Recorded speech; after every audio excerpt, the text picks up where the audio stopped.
Dans la lettre de Saint Paul aux Éphésiens, Saint Paul parle aux Éphésiens, les exhorte à reconnaître ce pourquoi Dieu les a créés, ce pourquoi Dieu nous a créés. Et c'est dans la lettre de Saint Paul aux Éphésiens au chapitre 1, verset 12. Et ceux qui ont la Bible, moi je vous invite à prendre la Bible en main pour l'ouvrir. Dans toutes les rencontres que nous faisons, dans toutes les rencontres que je fais, j'invite toujours les gens à prendre leur Bible. Pourquoi ? Parce que la Bible, c'est la parole de Dieu. Dieu parle à travers la Bible et il parle d'une façon spéciale à travers ta Bible. Pourquoi ? Parce qu'il veut te parler. Et d'avoir ta Bible personnelle, que tu peux souligner les passages qui te touchent, c'est quelque chose de fondamental parce que petit à petit, tu vas apprendre à écouter la voix du Seigneur, à entendre ce que Dieu veut te dire. Et donc, moi je vous invite chaque fois à prendre votre Bible avec vous et à marquer les passages qui vous touchent. Et donc Saint Paul dit dans cette lettre aux Éphésiens, chapitre 1, versets 11 et 12, c'est en lui, en Jésus-Christ encore, que nous avons été mis à part, désignés d'avance selon le plan préétabli de celui qui mène toutes choses au gré de sa volonté. Donc Dieu t'a mis à part, nous a mis à part pour un plan spécial. Et quel est ce plan spécial ? Pour être à la louange de sa gloire, ceux qui ont par avance espéré dans le Christ. Dieu nous a créés pour nous émerveiller devant sa grandeur, pour le louer. Et généralement, nous émerveiller devant quelque chose qui nous touche, c'est quelque chose qui nous fait nous sentir bien. Moi, je pense que chacun d'entre vous a eu une expérience, par exemple, de t'émerveiller devant un coucher de soleil. Un coucher de soleil merveilleux, peut-être sur la mer, ou bien peut-être sur les montagnes, peut-être que ou bien t'émerveiller devant le lever du soleil. Moi, je me rappelle une fois, durant l'été, on s'était levé très tôt le matin avec mon frère et des amis pour aller en montagne et pouvoir voir le lever du soleil sur les Alpes, depuis au-dessus de Grand Montana, donc on voyait sur les Alpes. Et l'expérience de le voir, ce soleil surgir, les ténèbres petit à petit désapparaître, c'est une expérience qui a marqué ma vie et qui m'a fait découvrir quelque chose de Dieu. Dieu, à travers toute sa création, nous parle. Dieu a créé chaque chose pour te dire « je t'aime ». Et lui nous a créés pour que nous puissions avoir une relation personnelle avec lui, une relation où nous l'admirons. C'est clair que les expériences que nous avons dans notre vie, où nous admirons quelqu'un, où nous le louons, c'est des expériences qui nous font nous sentir bien. Pense à la première personne dont tu es tombé amoureux, ou tu es tombée amoureuse. Et moi, je suis certain que de cette personne, tu le louais, cette personne. Et chaque fois que tu parlais de façon positive de cette personne, ça te fait te sentir bien. Dieu nous a créés pour le louer. Et lui, c'est la personne la plus hautement louable. Pourquoi ? Parce que c'est une personne extraordinaire. C'est ton créateur. Il a créé le ciel et la terre, les galaxies. Ce monde est infini. C'est lui qui l'a créé. Et lui veut avoir une relation personnelle avec toi. Lui veut te parler. Lui veut t'encourager. Veut cheminer avec toi. Veut te donner l'expérience que lui est un papa, un père. Dieu nous a créés pour être à la louange de sa gloire. Et lorsque je loue le Seigneur, je rentre dans son plan d'amour, je réalise ce que lui a voulu que je fasse et je lui permets de transformer ma vie. Je lui permets de se révéler à moi. Et lorsque je le loue de tout mon cœur, Nous l'avons vu dans les rencontres précédentes. Lorsque la louange s'élève vers Dieu, la présence de Dieu descend dans nos vies. Et on a appris à faire ce geste pour nous rappeler le pouvoir que nous avons sur Dieu. Dieu a décidé de nous donner un pouvoir sur lui. Lui veut entrer dans nos vies, mais comment il entre dans nos vies? Quand je me mets à le louer. Et donc, lorsque notre louange s'élève vers Dieu, moi je vous invite à faire tout ce geste avec vos mains. Lorsque notre louange s'élève vers Dieu, la présence de Dieu descend dans nos vies. Et c'est ce qui s'est passé dans ma vie à l'âge de 22 ans. Moi j'ai commencé à louer le Seigneur après avoir lu un livre, La puissance de la louange, où il y avait plein d'histoires de personnes qui avaient eu une vie transformée lorsqu'ils ont commencé à louer Dieu au lieu de se lamenter de leurs problèmes. Et moi, ça me touchait beaucoup parce qu'à l'époque, pour moi, Dieu, c'était Dieu, une personne lointaine, inatteignable. Et ces témoignages dans ce livre parlaient d'un Dieu présent, qui s'est rendu présent et qui a transformé la vie de ces personnes. Et moi, j'ai commencé à louer le Seigneur, et à essayer de le faire, et à le louer et à le remercier pour chaque détail de ma vie. En lui disant, en me levant, merci Seigneur pour la bonne nuit que j'ai passée, merci Seigneur parce que je me suis réveillé vivant. Tu te rends compte si tu te réveillais mort. Non, je me suis réveillé vivant, merci Seigneur pour le nouveau jour que tu as mis devant moi, merci Seigneur pour ce que tu as fait lorsque tu m'as créé. Moi, j'avais une grande difficulté à m'accepter moi-même comme je suis. Pourquoi? Parce que notre monde nous invite à devoir être comme les modèles, mais on n'est personne comme les modèles. Alors, petit à petit, en grandissant, tu penses, oh, mais j'ai le nez trop court, j'ai le nez trop long, j'ai le nez trop plat, j'ai le nez trop gros, j'ai les oreilles trop larges, les oreilles trop décollées, j'ai les jambes trop longues, j'ai les jambes trop courtes, j'ai les mains trop grosses, les doigts trop... Et moi, je vivais ce drame de ne pas arriver à m'accepter. Et toujours dans ce livre, je lis le psaume 39 où David est en train de parler à Dieu et lui dit « Je te rends grâce parce que c'est toi qui m'as créé, c'est toi qui m'as tissé dans le sein de ma mère, merveille que je suis. » Et donc l'auteur de ce livre nous invitait à remercier le Seigneur parce qu'il nous a fait comme une merveille. Moi, je ne me voyais pas du tout comme une merveille. Mais j'ai commencé à remercier le Seigneur pour mes yeux. Merci pour les yeux que tu m'as donnés. Merci parce que je peux voir. Merci pour les oreilles que tu m'as données. Merci parce que je peux entendre. Merci pour ma bouche. Merci pour mon corps. Merci pour le soleil quand je voyais le soleil se lever. Et petit à petit, en le faisant, mais vraiment sérieusement, moi je me suis engagé à le faire. Et j'ai dit au Seigneur, moi je te donne un mois. Un mois où je vais faire radicalement ce qui me semble que tu me dis à travers ta parole. Et ensuite, je déciderai si continuer ou pas. Mais ce qui a été extraordinaire, c'est que déjà après 2-3 semaines que je faisais ça, une joie est entrée dans mon cœur, une joie extraordinaire. Et ensuite, j'ai participé à une retraite où Jésus s'est manifesté dans ma vie. Et ça a été le fruit d'avoir commencé à louer le Seigneur. Parce que quand tu loues le Seigneur, tu t'ouvres à sa présence et louer et remercier le Seigneur pour des choses comme un détail. Je te remercie Seigneur pour mes yeux, pour ma bouche, je peux parler. C'est un acte de foi. Tu es en train de reconnaître que c'est lui qui t'a créé, que c'est lui qui te donne tes facultés. Et donc, tu es en train d'établir une relation personnelle avec Dieu et tu es en train de lui permettre d'agir dans ta vie. Et tu es en train de mettre ta foi en action. Remercier Dieu, tu ne remercies pas le vide. Tu ne remercies pas quelqu'un de quel tu es convaincu qu'il ne t'aime pas. Moi, j'avais bien des doutes sur l'amour de Dieu parce qu'il me semblait que beaucoup de choses dans ma vie n'allaient pas comme je voulais.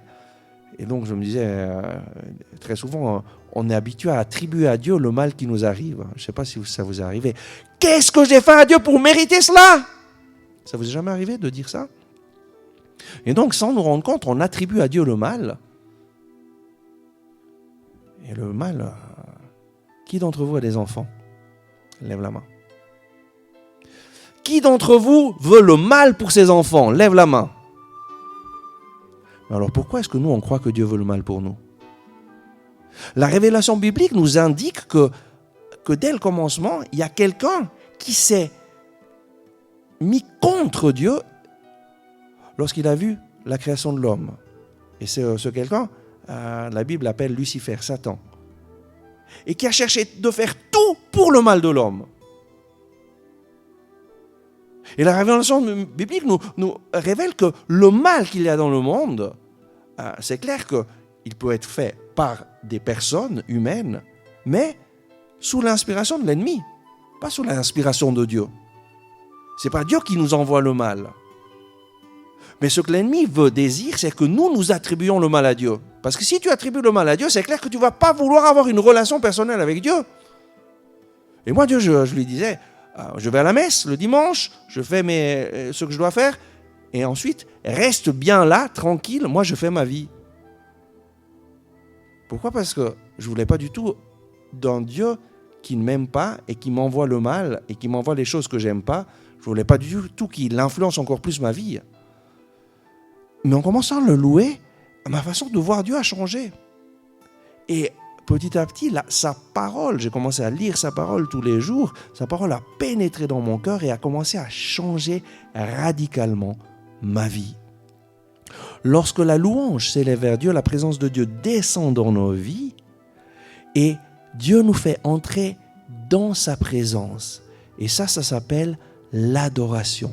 Adorer, c'est une relation avec Dieu où je reconnais sa présence, je reconnais qu'il est Dieu et je me donne à lui et lui se donne à moi. Et Jésus dit dans l'évangile de Jean, chapitre 4, versets 21 à 24, Dieu cherche des adorateurs en esprit et en vérité. Et je dois dire que depuis cette expérience que j'ai eue à 22 ans, petit à petit, le Seigneur a transformé ma vie et m'a transformé en un adorateur, en esprit et en vérité. Jésus dit, crois-moi femme, il parle à la Samaritaine, le moment vient où ce n'est ni à Jérusalem, ni sur cette montagne qu'on adorera Dieu, mais les vrais adorateurs adoreront Dieu en esprit et en vérité. Et adorer Dieu, on peut le faire partout où on est. Pourquoi? Parce que le mystère extraordinaire, c'est que du moment que Jésus est mort sur la croix, il est ressuscité, il a apparu à ses disciples, il leur a dit maintenant restez à Jérusalem jusqu'à ce que vous serez revêtus de la puissance d'en haut et le Saint-Esprit surviendra sur vous, il fera sa demeure en vous et il vivra en vous et partout où vous serez, il sera avec vous. Et donc je peux adorer Dieu en esprit et en vérité partout où je suis. Reconnaître sa présence et établir une relation avec lui. Pour arriver à l'adoration, c'est comme pour aller admirer ce beau lever du soleil sur les Alpes. On a dû se lever bientôt et on est monté sur la montagne, comme ça, à 5h30 du matin, on était déjà prêt pour le lever du soleil. Et lorsque la louange s'élève vers Dieu, lorsqu'on fait monter notre louange vers Dieu, la présence de Dieu descend dans nos vies et on arrive à l'adoration. C'est pas que je me dis, hop, j'adore. Si je ne suis pas une personne qui loue le Seigneur, je n'arrive pas à adorer Dieu. Pourquoi? Parce qu'adorer Dieu, c'est reconnaître sa grandeur, reconnaître sa beauté. Et si je ne commence pas par le louer, comment je vais faire pour l'adorer? Et louer, c'est, avec ma bouche, dire les grandeurs du Seigneur, reconnaître qui il est.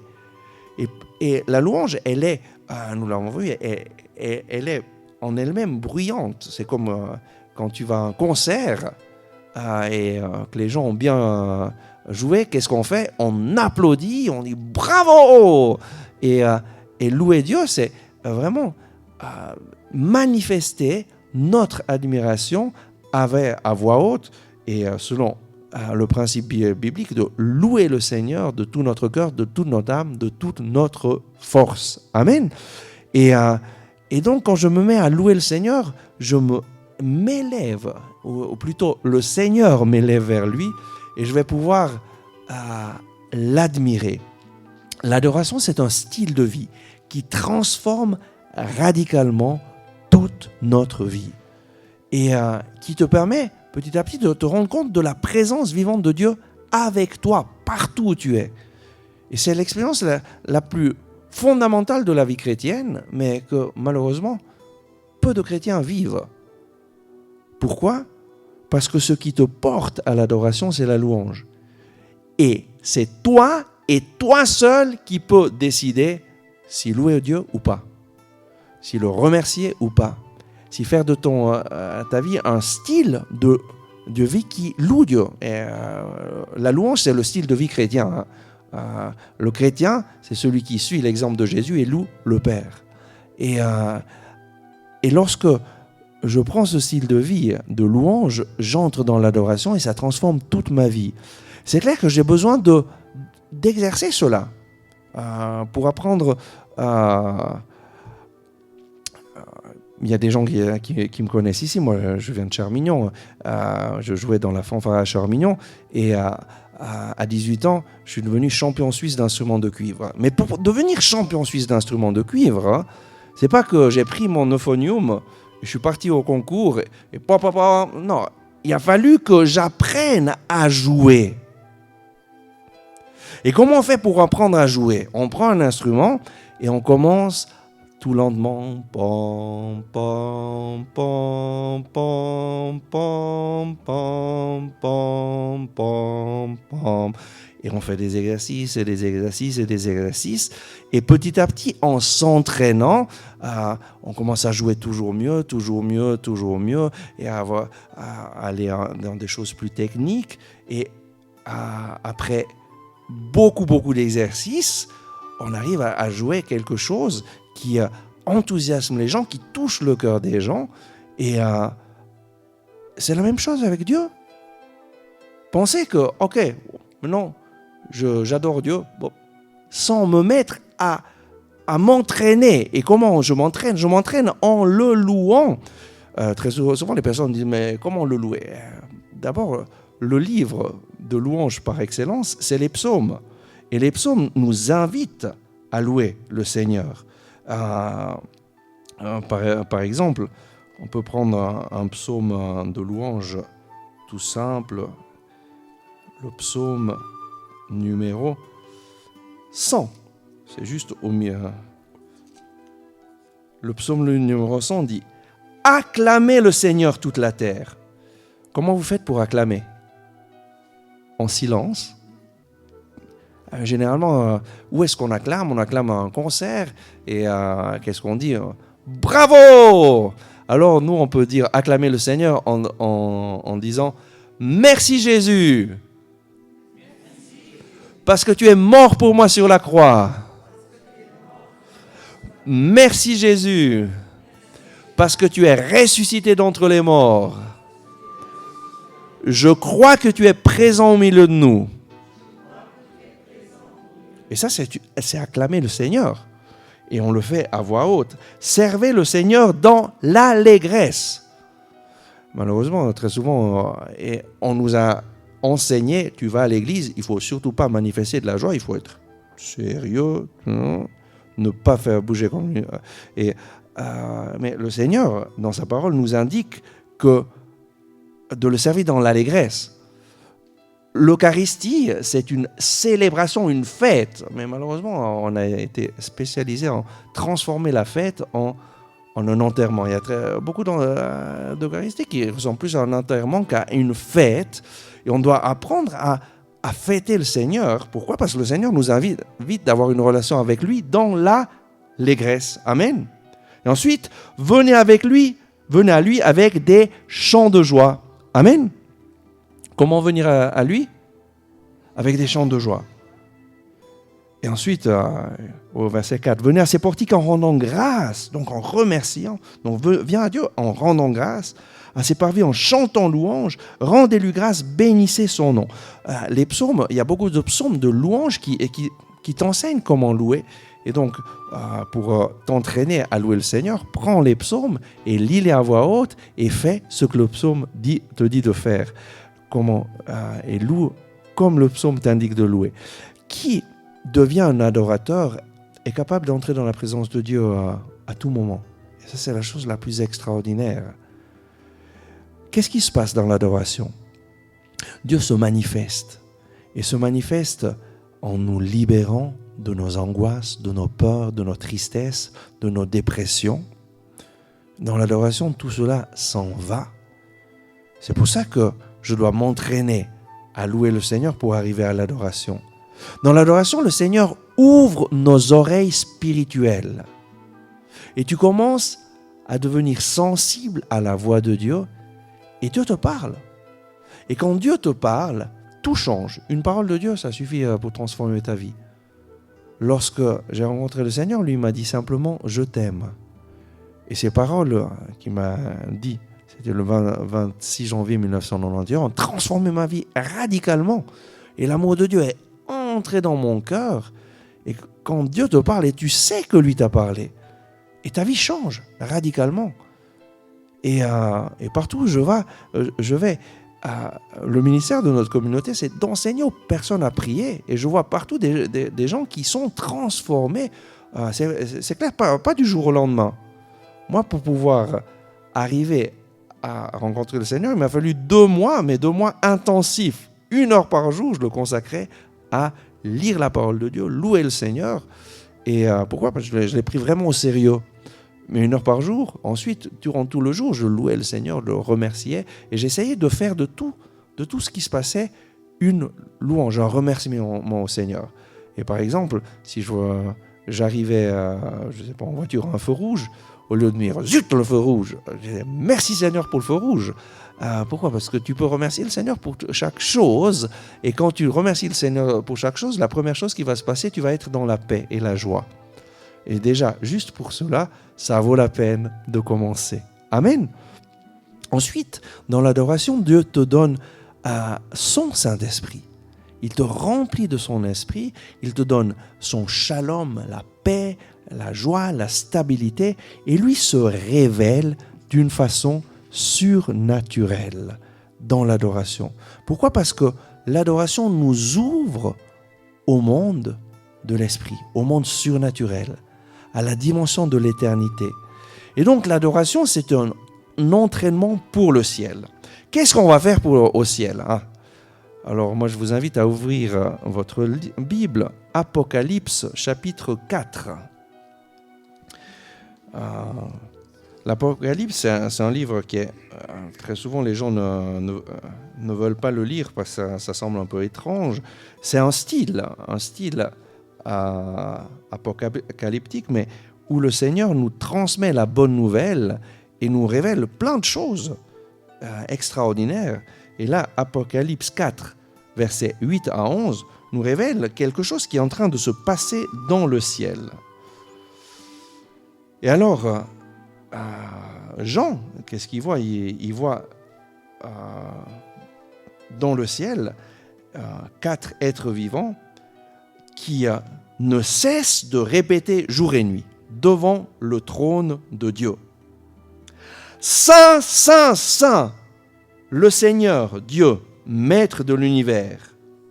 Vous vous rappelez quand vous avez déjà dit ces paroles? Eh oui, c'est durant la messe. Durant la messe, on a repris ces paroles de l'Apocalypse pour nous unir à la louange qui est dans le ciel. Et là, Saint Jean voit que ces êtres devant le trône de Dieu ne cessent de répéter jour et nuit. Saint, Saint, Saint, le Seigneur, Dieu maître de tout. Il était, il est et il y vient. Et chaque fois que les vivants offrent gloire, honneur et action de grâce à celui qui siège sur le trône et qui vit dans les siècles des siècles, les 24 vieillards se prosternent devant celui qui siège sur le trône devant Dieu pour adorer. Et adorer celui qui vit dans les siècles des siècles. et ils lancent leur couronne devant le trône en disant, « Tu es digne, ô notre Dieu, tu es digne, notre Seigneur et notre Dieu, de recevoir la gloire, l'honneur et la puissance. » On peut répéter ça? Tu es digne, notre Seigneur et notre Dieu, de recevoir la gloire, l'honneur et la puissance. Car c'est toi qui créas l'univers. Par ta volonté, il n'était pas et il fut créé. Mais tu te rends compte? Rien n'existait et Dieu a décidé de créer l'univers et de te mettre dans l'univers pour que tu puisses avoir une relation personnelle avec lui, pour que tu puisses connaître sa bonté. C'est pas que Dieu pouvait ne pas nous créer, mais il t'a créé et il t'a créé parce qu'il veut avoir une relation avec toi pour toute l'éternité. Et quand tu te rends compte de ça, cette grandeur, de cette beauté de Dieu, tu peux rien faire d'autre que de dire tu es saint, tu es merveilleux. Et c'est ce qui se passe dans le ciel, parce que dans le ciel, on aura une pleine révélation de qui Dieu est. Maintenant, on a notre corps qui, parfois, nous donne des problèmes, etc. Et nous empêche vraiment de percevoir pleinement ce que Dieu est. Mais la bonne nouvelle, c'est que le Seigneur nous enseigne comment pouvoir percevoir ce que lui est. Comment? En commençant à le louer.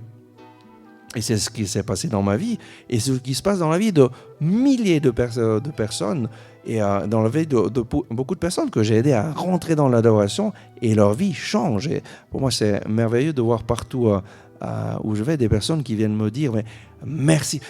Hier, j'étais chez une personne qui est venue pour la première fois au mois d'avril, et elle m'a dit, Père Olivier, si je ne vous avais pas rencontré, maintenant, je serais ou dans un asile psychiatrique, ou bien je me serais suicidé.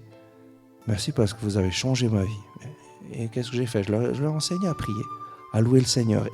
Mais là, ce qui a changé sa vie, c'est pas qu'elle m'a rencontré, c'est qu'elle a commencé à le mettre en pratique.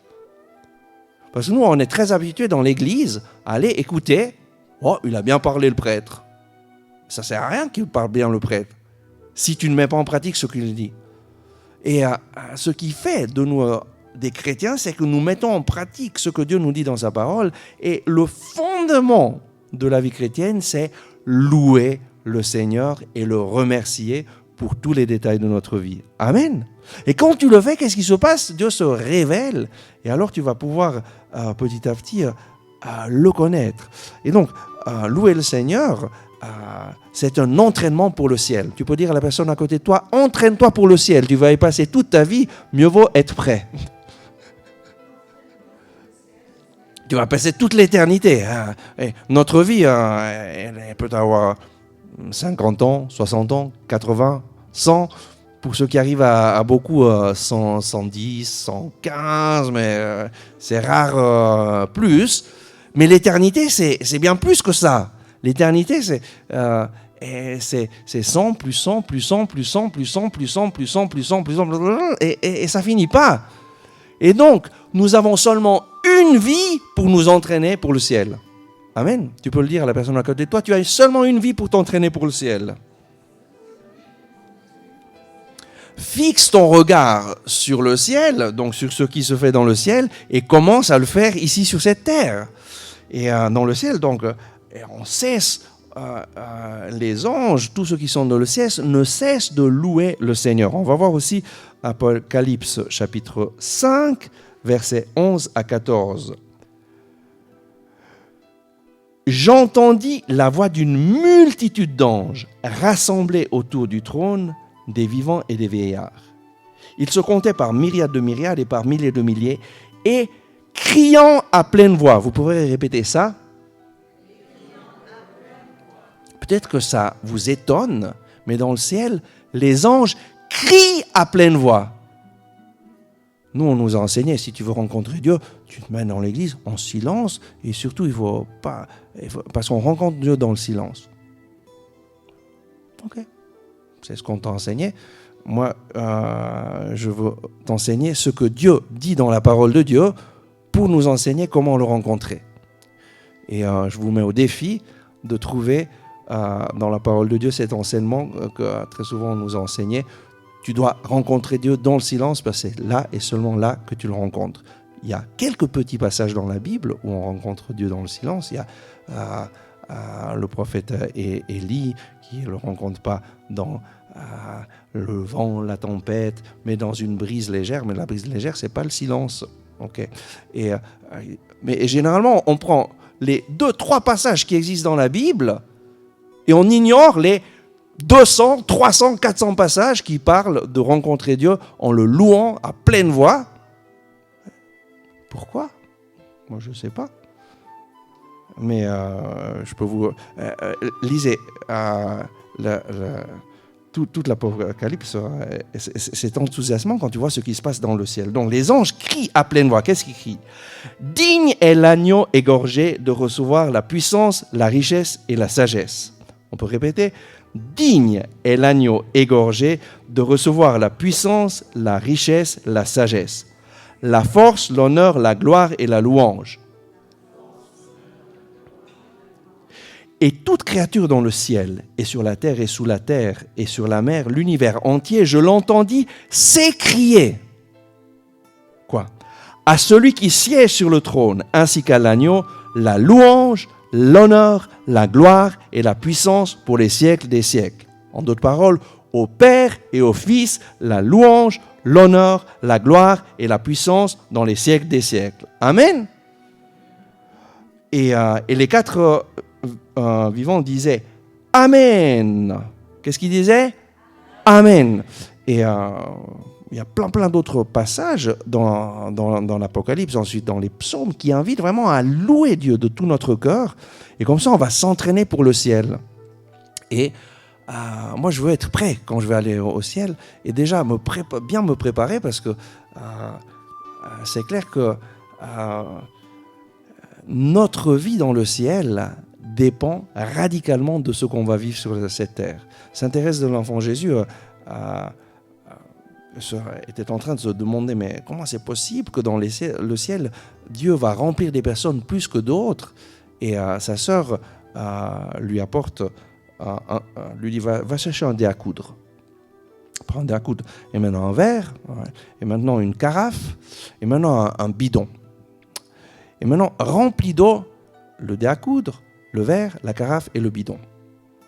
Et donc, le dé à coudre, il y a juste un petit peu d'eau. Et ensuite, elle lui dit, lequel de ces récipients est le plus plein ? Elle dit, ils sont tous pleins. Ok. Et lequel de ces récipients a plus d'eau à l'intérieur ? C'est clair, c'est le bidon. C'est la même chose dans le ciel. Nous serons pleins selon notre capacité de Dieu. Et notre capacité de Dieu, elle se développe seulement sur la terre. Et donc Dieu, oui, il va remplir tous, mais toi tu peux décider d'être un dé à coudre, ou bien, comme Sainte Thérèse qui dit, moi j'ai décidé, je serai un océan. Amen. Et c'est notre choix. Mais pour devenir un océan, j'ai besoin de m'entraîner à la louange, de m'entraîner pour entrer dans l'adoration. Amen.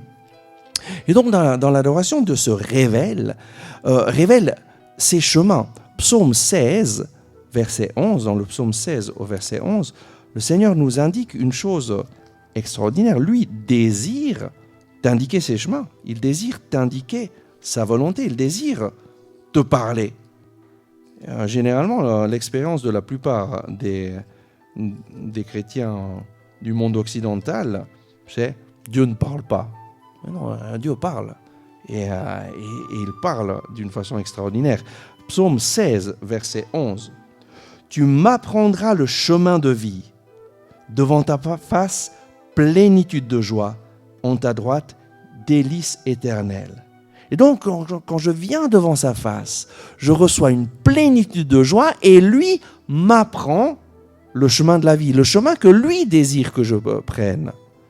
Et donc, lui me guide et me remplit d'allégresse. Voilà déjà un autre fruit extraordinaire de la louange qui te porte à l'adoration. Et donc, quand, à travers la louange, j'arrive à l'adoration, alors je vis devant sa face, dans la plénitude de joie, dans les délices éternelles, et oui, et lui m'apprend le chemin à suivre. Amen. troisième chose qui se passe, que Dieu te révèle, il te révèle sa volonté. Dans le livre des Proverbes, au chapitre 29, verset 18, c'est le livre des Proverbes, chapitre 29, verset 18, le Seigneur dit « Faute de vision, le peuple vit sans frein. Heureux qui observe la loi, qui observe ta parole. » Donc si je ne vois pas la volonté de Dieu, si je n'ai pas une vision de ce que Dieu désire pour ma vie, le peuple vit sans frein. Tu vas essayer de remplir ta vie. Vu qu'il semble que Dieu n'est pas là, je vais essayer de faire mon bonheur avec mes propres forces. Mais généralement, quand on essaie de faire notre bonheur avec notre propre force, on se crée pas mal de problèmes. Actuellement, il y a toujours plus de divorces, il y a toujours plus d'enfants qui n'ont plus leur papa et la maman. Mais pourquoi ? Parce qu'on essaye de chercher notre bonheur mais sans Dieu. Quand tu exclus Dieu de ta vie, c'est clair que l'ennemi c'est bien plus facile pour lui de nous attaquer. Et donc, si je construis ma vie, je construis un mariage sans Dieu, c'est très facile que l'ennemi nous attaque parce que la plupart de ces mariages sont faits sur je marie, mais l'autre doit remplir mon affectivité. Et donc, je me marie pour que l'autre me donne ce que je pense avoir besoin de l'autre. Et quand l'autre ne me donne plus cela, alors il n'y a plus d'amour. Donc l'amour, c'est pas quelque chose, ça n'a rien à voir avec ça. L'amour, c'est décider le meilleur pour l'autre.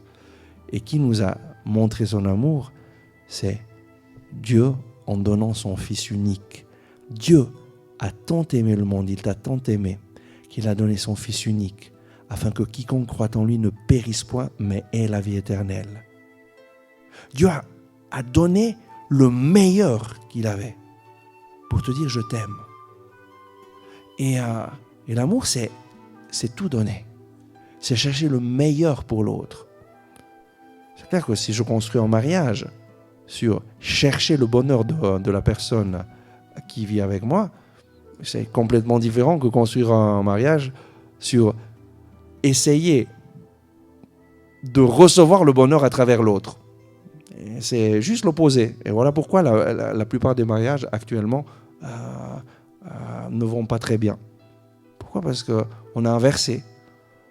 On pense que l'autre doit être celui qui remplit mes besoins. Et au lieu de décider, je vais faire tout mon possible pour rendre l'autre heureux. Et quand tu t'oublies, quand tu cherches le bonheur de l'autre, tu peux être sûr que l'autre le sentira, le saura et va faire son possible pour te rendre heureux. Amen. C'est clair que nous sommes tous libres et la liberté de l'autre, on ne peut pas la forcer. Et parfois, il n'y a pas une correspondance. Mais je crois que bien des mariages iraient beaucoup mieux si on les fondait sur ce qui est l'amour. Et l'amour, c'est la décision de faire le meilleur pour l'autre. Amen. Donc, dans l'adoration, Dieu te révèle son amour et tu comprends ce que Jésus a fait pour toi.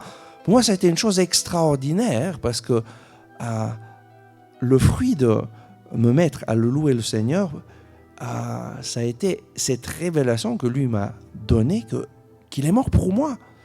Et savoir que Jésus est mort pour toi dans ta tête, ça ne change rien à ta vie. Mais lorsque tu en fais l'expérience et que ça passe à ton cœur, et ça change tout. Parce que lui t'enlève tous les poids de tes péchés. Et nous, on n'est pas fait pour porter le poids de nos péchés. Jésus est venu pour nous libérer et lui te libère réellement. Amen. Et ça, c'est un fruit de la vie d'adoration, de rentrer dans la volonté du Seigneur, de connaître ce que Dieu veut pour ma vie. Si je ne sais pas ce que Dieu veut, je vais vivre dans la confusion. Je vais essayer ça, essayer ça. Dans l'adoration, nous comprenons la volonté de Dieu pour notre vie. Et petit à petit, nous devenons des adorateurs en esprit et en vérité, comme Jésus le dit dans l'évangile de Jean à la Samaritaine. Et Saint Paul, dans la lettre aux Romains, chapitre 8, versets 26 et 27, nous indique ce que ça signifie adorer en esprit et en vérité. Pareillement, l'esprit vient au secours de notre faiblesse, car nous ne savons que demander pour prier comme il faut. Qui d'entre vous sait qu'est-ce qu'il faut demander pour prier comme il faut? Nous, très souvent, on voudrait dire à Dieu ce que lui doit faire. Et très souvent, on invertit les rôles. Donc, on fait de Dieu notre serviteur. Et si lui fait ce que je lui dis, alors oui, je vais croire en lui. Mais non, Saint Paul dit, nous ne savons pas que demander pour prier comme il faut. Parce que Dieu, lui, il a une vision bien plus grande que nous sur notre réalité. Et lui a un plan d'amour. Et son plan est le meilleur. Et donc, quand je viens à lui, je peux lui dire « Donne-moi ça, donne-moi ça, donne-moi ça, donne-moi ça, donne-moi ça. » Et alors, on va être des chrétiens « Donne-moi. » Tu peux être un chrétien « Donne-moi. » Il y a beaucoup de chrétiens « Donne-moi, donne-moi ça. » Mais généralement, si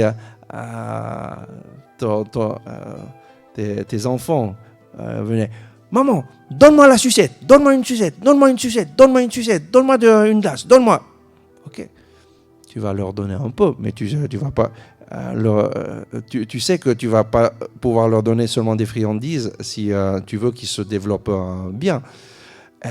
Mais nous, très souvent, on pense que Dieu devrait nous donner tout ce qu'on lui demande. Non, Dieu a un plan d'amour pour ta vie. Et ce qu'il désire, c'est te répondre, mais te répondre lorsque toi, tu te mets à chercher sa volonté. Et quand tu te mets à chercher sa volonté, tu vas lui demander les choses selon sa volonté, non pas selon ta volonté. Parce que chacun d'entre vous, quand vous priez le Notre Père, qu'est-ce que vous dites? Que ta volonté soit faite sur la terre comme au ciel. Mais bien souvent, quand on va prier ensuite, qu'est-ce qu'on dit à Dieu? Que ma volonté soit faite sur la terre comme ta volonté est faite au ciel. Fais ce que moi je te dis de faire. Et c'est clair qu'on a une expérience de ne pas voir le Seigneur nous répondre. Pourquoi? Parce qu'on a inverti les rôles. Dans le Notre Père, Jésus enseigne comment prier, et ça commence avec Notre Père qui es aux cieux. Que ton nom soit sanctifié. Sanctifier le nom de Dieu, c'est le louer, le glorifier, reconnaître qui il est, reconnaître sa bonté, reconnaître...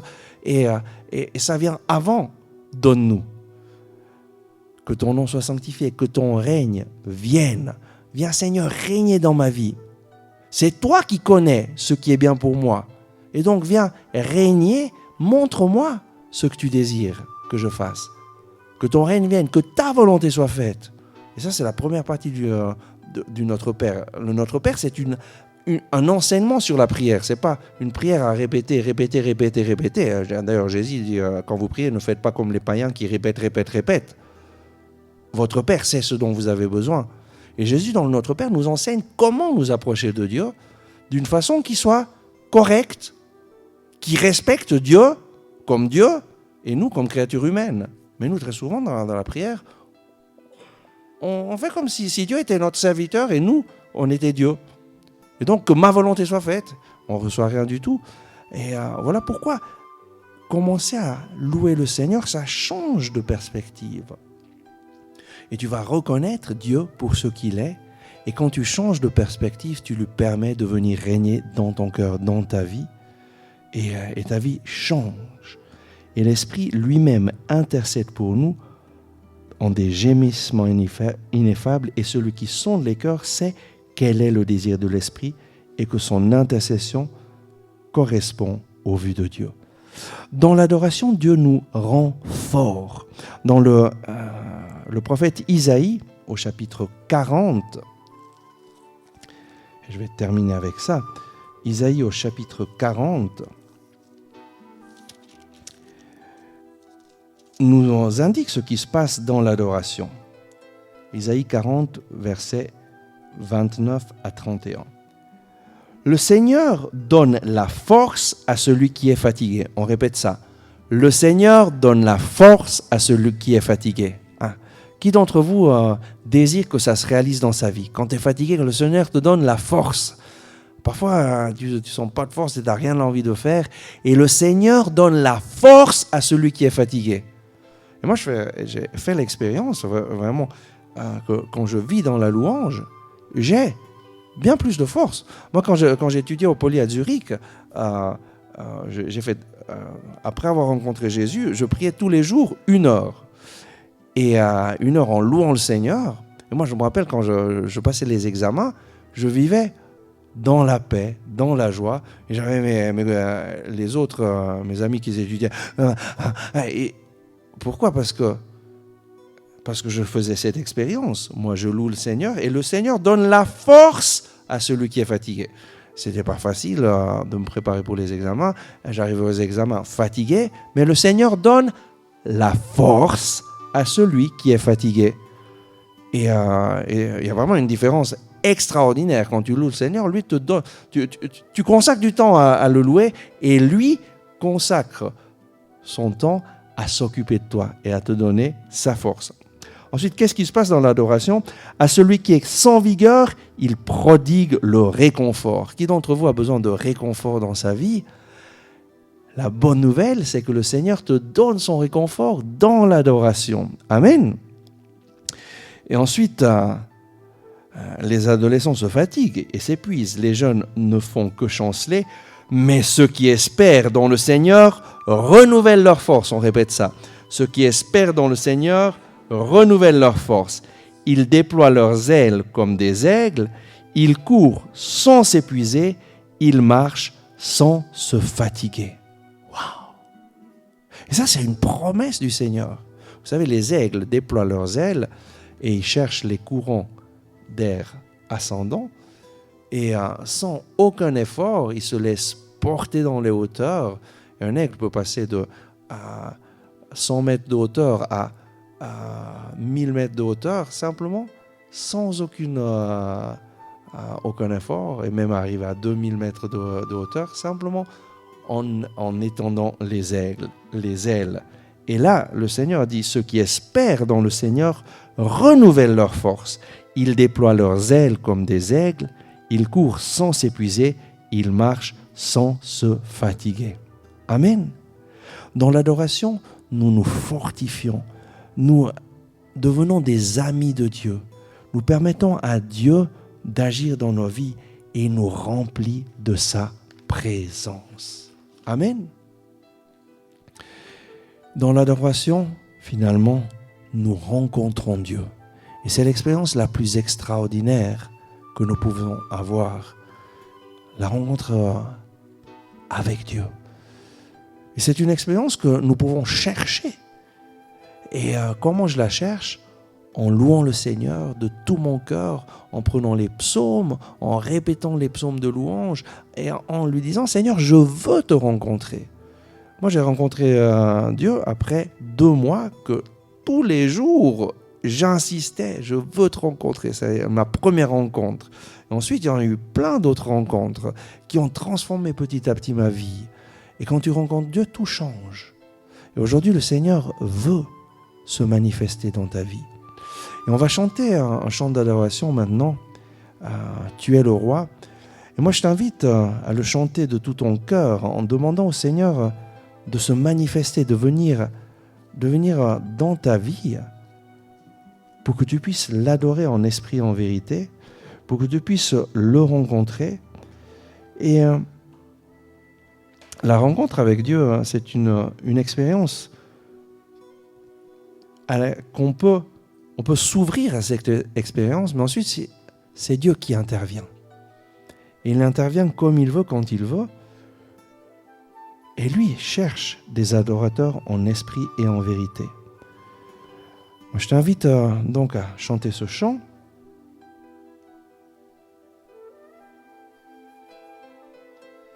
Et on va se lever pour chanter ce chant.